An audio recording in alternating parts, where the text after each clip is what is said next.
Chapter 15 The Christians. Begin all acts and thinking by using Al-Kalim the All. Tablet 13. Jesus' Miracles. 19 times 8 equals 152. Lo! After travelling and teaching throughout and performing great signs and wonders, the people still had little faith and asked for a sign that he was indeed the Ibn Elian Elianel. Yeshua, reluctant, then created at the will of Elian Elianel various kinds of birds out of clay, which he animated with his breath, so that they ate and drank and flew up and down like natural birds. He healed in one day by his prayer 50,000 blind and leprous persons, whose cure the best physicians of those times had been unable to effect. He recovered many of the dead, who after he had recalled them to life, married again and had children, and he even raised up Shem, the son of Noah, who however died again immediately. But he not only revived men, but he even isolated parts and limbs. During his wanderings, he one day found a skull near the Dead Sea, and his disciples asked him to recall it to life. Yeshua prayed to Elian Elianel, and then turning to the skull said, "Live by the will of Yahuwah, and tell us how you have found death, the grave, and the future state." The skull then assumed the form of a living head and said, "Know you, O prophet of Elian Elianel, that about 400 years ago, after taking a bath, I fell into a fever, which notwithstanding all the medicines which were given to me, continued 7 days. On the 8th day, I was entirely exhausted that all my limbs trembled, and my tongue cleaved to the roof of my mouth. Then there came an angel of death in a terrible shape.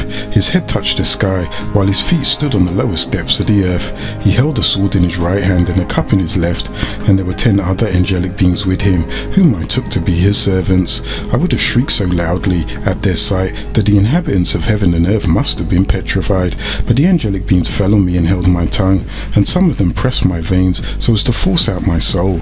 Then said I, Exalted spirits, I will give all that I possess for my life. But one of them struck me in the face and almost shattered my jawbone, saying, Enemy of Elian Elianel, he accepts no ransom. The angel of death then placed his sword upon my throat and gave me a cup, which I was forced to empty to the dregs, and this was my death. My consciousness now lost, I was washed, wrapped in a shroud, and interred. But when my grave was covered with earth, my soul returned to my body, and I was sorely afraid in my solitude. But soon there came 2 angelic beings with a parchment in their hands, and they told me all the good and all the bad that I had done while living in the body, and I was compelled to write it down with my own hand and to assist in my own signature. Upon they suspended the scroll on my neck and vanished. There they appeared 2 dark angelic beings with blue eyes, namely Manka and Naka, each with a column of fire in his hand. One single spark of which would have dropped on the earth would have consumed it. They called me in a voice like thunder, Who is your Yahuwah? Overcome with fright, I lost my senses and said shudderingly, You are my Yahuwah's. But they cried, You liest, enemy of Elian Elianel, and struck a blow with the column of fire.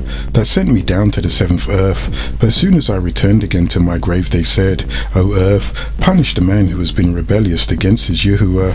Instantly the earth crushed me, so that my bones were almost ground to powder. And she said, Enemy of Elian Elianel, I hated you while you did tread on my surface, but by the glory of Elian Elianel, I will avenge me now while you liest in my bowels. The angels then opened one of the gateways of hell and cried, Take this sinner, who did not believe in Elian Elianel, boil and burn him. Thereupon I was dragged into the center of hell by a chain which was 70 cubits in length, and as often as the flames consumed my skin, I received a fresh one, but only to suffer anew the torments of the burning. At the same time, I was so hungry that I prayed for food, but I only obtained the putrefied fruit of the tree of Sachem, which not merely increased my hunger, but even caused the most horrid pain and violent thirst.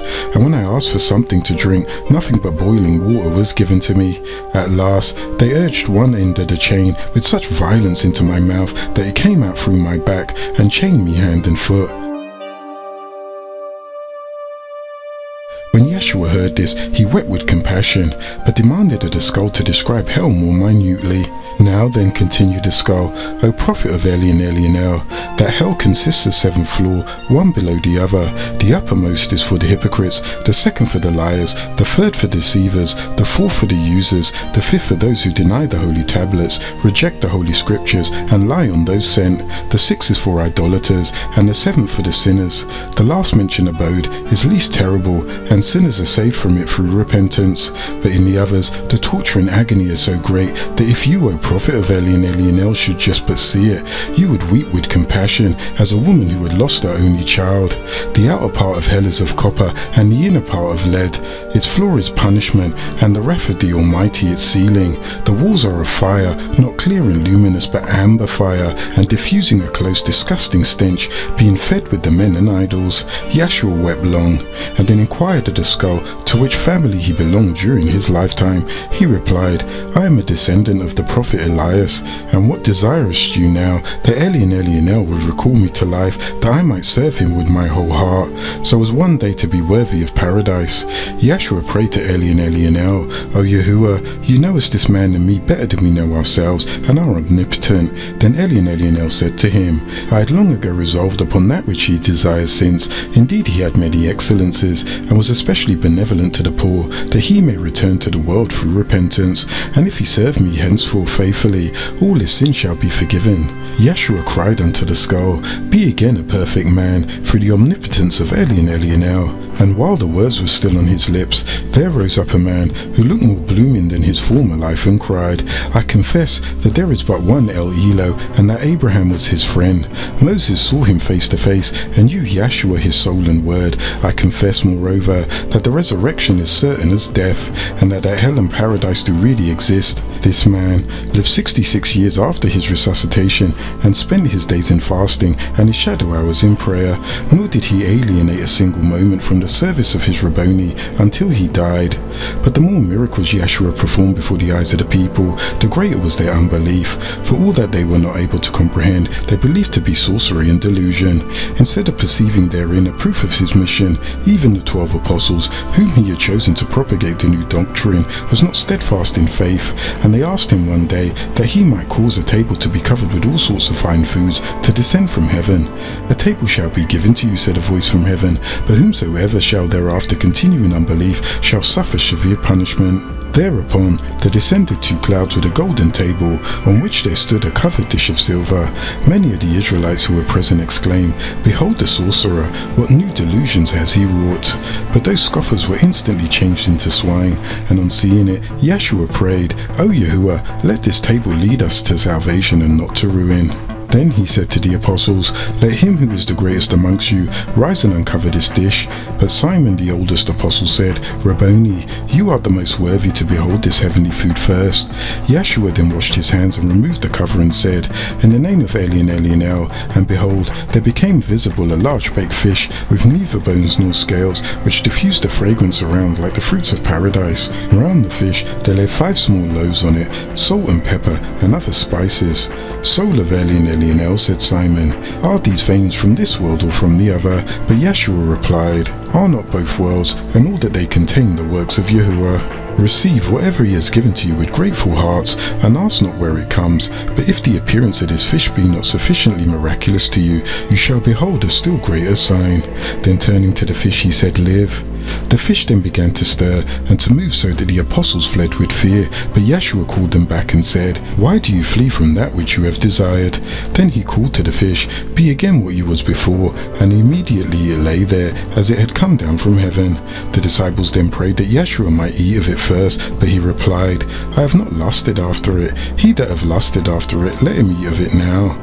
But then the disciples refused to eat of it, because they now saw that their request had been sinful. Yahshua then called many aged men, many deaf, sick, blind, and lame, and invited them to eat of the fish. There now came 1,300, of which ate of the fish, and they were satisfied. But whenever a piece was cut off from the fish, another grew again in its place, so that it lay there in its tire, as if no one had touched it. But the guests were not only satisfied, but were even healed of all their diseases. The aged became young, and the blind saw, and the deaf heard, the dumb spake, and the lame regained their various limbs. When the apostles saw this, they regretted that they had not eaten, heaven. And whoever beheld the men that had been cured and invigorated, thereby regretted in like manner to have not shared in the repast. When therefore, at the prayer of Yeshua, a similar table descended again from heaven, the whole people, rich and poor, young and old, sick and whole, came to be refreshed by these heavenly veins. This lasted during 40 days. At the dawn of the day, the table borne on the clouds descended in the face of the sons of Israel, and before the sun appeared to set, it gradually rose up again until it vanished behind the clouds. But as notwithstanding this, many still doubted whether it really came from heaven. Yeshua prayed no longer for its return, and threatened the unbelievers with the punishment of Yahuwah. Nevertheless, in the hearts of the apostles every doubt respecting the mission of their Yahuwah was removed, and they travelled partly in the company and partly alone through the whole of Palestine, preaching the faith in Eli and Elianel and his prophet Yeshua. These miracles angered the priests and the Pharisees, and they called him a sorcerer and said he was changing the laws, saying, "Eat what is good for you." According to this new revelation, he was permitting them to eat many things which had been prohibited to the children of Israel. Tablet 14. Jesus is betrayed. 19 times 4 equals 76. Lo, the outraged leaders of Jesus' day set out to plot his death by crucifixion, and Yeshua said, "If anyone declares publicly that he belongs to me, I will do the same for him before my Father in heaven. But if anyone rejects me publicly, I will reject him before my Father in heaven. Do not think that I have come to bring peace to the world. No, I did not come to bring peace, but a sword. I have come to set sons against their fathers, and daughters against their mothers, and the daughters-in-laws against their mother-in-laws." Now, it was 33 AD, and Jesus once again told his disciples about the betrayal. It was on a Tuesday, 2 days before the Passover. Then one of the 12 disciples, the one named Judas Iscariot, went to the Kohen priests and asked, "What will you give me if I betray Yeshua to you?" They counted out 30 silver coins, equivalent to $52.80, and gave them to him. From then on, Judas was looking for a chance to hand Jesus over to them, so he went and visited John in jail to see what information he could attain. The weight of the silver pieces, according to the weight of the sanctuary, was equal to 600 pieces. They called them dirhams, which is 100 centines. Jesus sent Peter and John ahead to prepare. But an unbelieving Judas had stolen into the house to watch Yeshua, that he might by no means escape. The Passover supper was the time when he announced that one of his disciples was to become possessed by the devil and to betray him. His disciples pleaded with him to disclose who the traitor was so they could kill him, but he wouldn't. And in quietness, Peter asked John to ask Jesus who it was that should betray him. One of the disciples, the one whom Jesus loved, was sitting next to Jesus. Simon Peter motioned to him and said, "Ask him who he is talking about." So the disciple moved closer to Jesus' side and asked, "Who is it, Rabboni?" Jesus answered, "I will dip some bread in the sauce and give it to him. He is the man." So he took a piece of bread, dipped it, and gave it to Judas, the son of Simon Iscariot. Jesus then told Judas, who was the 12th chosen disciple, to go do his devilishment. But no one in the upper room knew what Jesus meant by these words except John and Peter. As far as everyone else was concerned, Judas was going out to buy those things needed for the feast. After Judas left, Jesus spoke to his disciples and told them that they should sell their garments for swords if they had none, which meant that his initial plan was to fight, not to simply surrender. Remember, he said, "I came not with peace but with a sword." This sword was not the sword of his mouth, it was a weapon for defense and was used for such. For when they came to seize Jesus by shadow hour, one of his disciples took out his sword and cut the ear of the servant of the high priest. An image never portrayed on any of the pictures presented to you that they carried swords with them. Judas opposed Jesus strongly. Being of the tribe of Judah, he believed he was protecting the covenant of Jacob by betraying Jesus. Because Jesus did not fall in line of the Levitical priests, Judas neglected him. Judas was expecting a political figure, and Jesus came as a religious figure instead. Thus he hated the Romans and the leaders of the children of Israel, whom he worked for and longed for a warrior-type Messiah to liberate all of his people. Jesus did not meet Judas's expectations, and because of this, Judas did not trust him. Eventually, the Pharisees and enemies of Jesus started spreading rumors that Jesus was possessed of an evil spirit in Nazareth. This added to the negative feeling that Judas already had, making him doubt Jesus even more. The disciples did not understand that Jesus was a man of many parables. Often when he spoke, the disciples did not understand and were more afraid to ask him questions, so they questioned each other concerning what Jesus said, and as a result, they remained in ignorance. Not only was there doubt and confusion in the minds of the disciples, but there was also jealousy and envy of the relationship Jesus had with other people, especially women. It was when all the women came to Jesus that his own people became very angry and jealous, and upon misconstruing the relationship Jesus had with these women, some of his disciples went out amongst the Judahites and slandered his name. They were also filled with doubt because of the various rumors that were being spread by the Pharisees. On one occasion, Jesus went to the house of Simon the leper, Canaanite, in Bethany, where Lazarus, which had been declared dead, whom he had resuscitated. There, they made him a supper, and Martha served, but Lazarus was one of them that sat at the table with them. While in Simon's home, Mary of Magdala, called Mary Magdalene, his wife of Bethany, the sister of Lazarus, took a pound of spikenard, very costly, and anointed the feet of Yeshua and wiped his feet with her hair, and the house was filled with the odor of the ointment. When Judas, his disciple, which should betray him, saw what Mary was doing, he became very jealous. Judas felt the oil was being wasted, and that instead it should have been sold for a good price, and said, "Was not this ointment sold for 300 pence and given to the poor?" Judas was the treasurer amongst the disciples, and what he really wanted to do was sell the oil and take some of the money for himself. Then said Yeshua, "Let her alone. Against this day of my burying has she kept this. For you always have the poor with you, but you don't always have me." Judas was very angry, and being seduced by Nakash, he went to the high priest with the plans to betray Yeshua, because he knew that they sought to kill him. Much people of the Judahites therefore knew that he was there, and they came not for Yeshua's sake only, but that they might see Lazarus also, whom he had raised from the dead. But the chief priests consulted that they might put Lazarus to death also, because that by reason of him many of the Judahites went away and believed in Yeshua. On the next day, much of the people that would have come to the feast when they heard that Yeshua was coming to Jerusalem took branches of palm leaves and went forth to meet him and cried, "Hosanna! Blessed is the ruler of Israel that cometh in the name of Yahuwah." And Yeshua, when he had found a young ass, sat thereon, as it was written, "Fear not, daughter of Zion, behold, your ruler cometh sitting on an ass colt."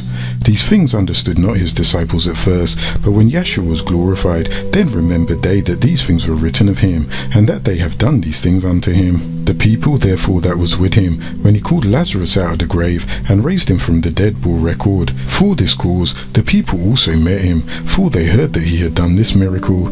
The Pharisees therefore said amongst themselves, "You perceive how you prevail nothing. Behold, the world has gone after him." They knew that they must stop him.